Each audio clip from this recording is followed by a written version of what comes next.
Good day and welcome back to another Dbz Dokkan video. In this video we are going to be taking a look at the performance of TEQ LR Cell first form after his recent Extreme Z Awakening in Dbz Dokkan Battle. So we're going to take a look at just how good he can be. Obviously, for those of you who maybe don't know or kind of want to go through his, I guess, revival or his EZA, etc. So Cell, in terms of his EZA, he obviously got changed to a percentage-based unit. He now gains attack and defense per super attack that he performs up to 60%, which is pretty good. He also heals 15% HP on his 12 key, which is very crucial towards his performance. Definitely very important in terms of his overall performance, is that ability to heal.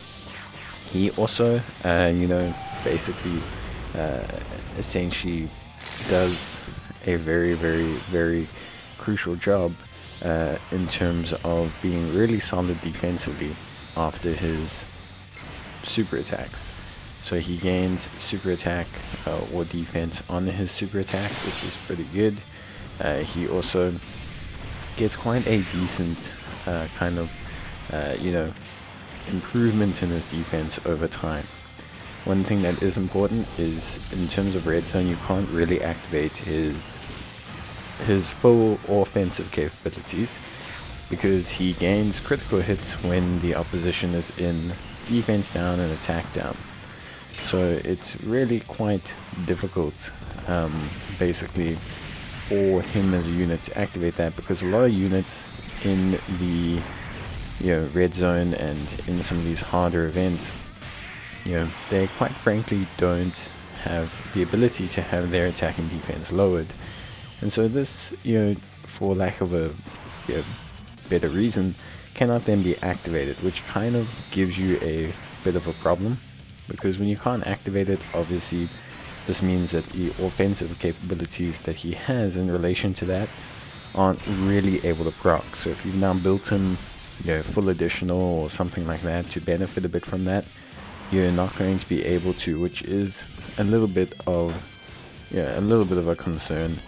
I guess, at least for me, at least in terms of his overall performance and things like that. But it's not a huge train smash. We mainly want to see his defensive viability. The healing is also super duper clutch, so it's not just solely based off of his capabilities as a how can I say, it's not solely based off of his capabilities offensively. Obviously a big part of being red zone or ESBR or fighting Legend Goku or Cell Max capable is being able to do the events and do them with the ability to essentially take damage. So it's pretty straightforward, I would say. It's relatively simple. So yeah, basically I think at the end of the day he does a pretty good job. It does take him a couple turns to build up his defense to the point where it's super reliable. I think beyond that though, he's a very solid unit. Obviously as well, I think an important benefit that he does have is the fact that he he's on a very strong team.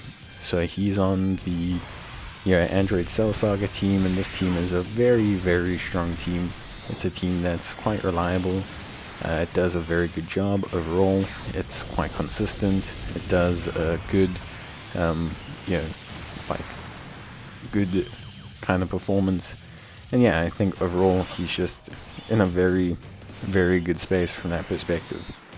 Now it's a pretty simple I want to say notion, this whole kind of like this whole kind of like, how can I say, strength phase. Obviously Broly's strength phase is pretty tough. and he does an AoE super attack, so it's not always possible to avoid his strength phase. You know, as much as I like to test how units do, I really don't. Most times you have to use items to get past this tech phase. It's really not something that's quite easy to work around. It's not something that's easy to, you know, function past or just make your way through. So yeah, it is something that you're going to have to a certain extent at least, kind of facilitate with items.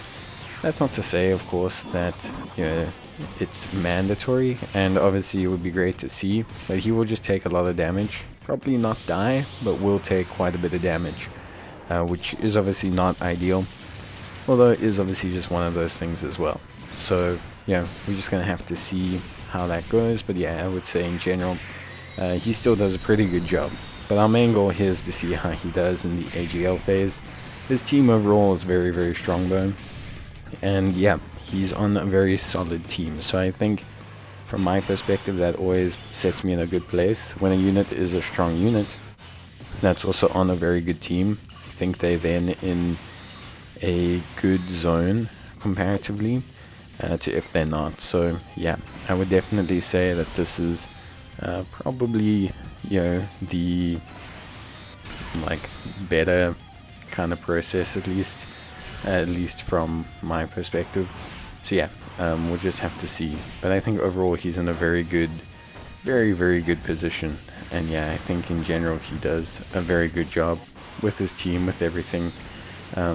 Yeah, so I think that's going to be very important. But beyond that, I'm really quite happy with everything, and yeah, I think in general I'm pretty impressed with his overall performance. I would say as a unit he's definitely one you can use for red zone.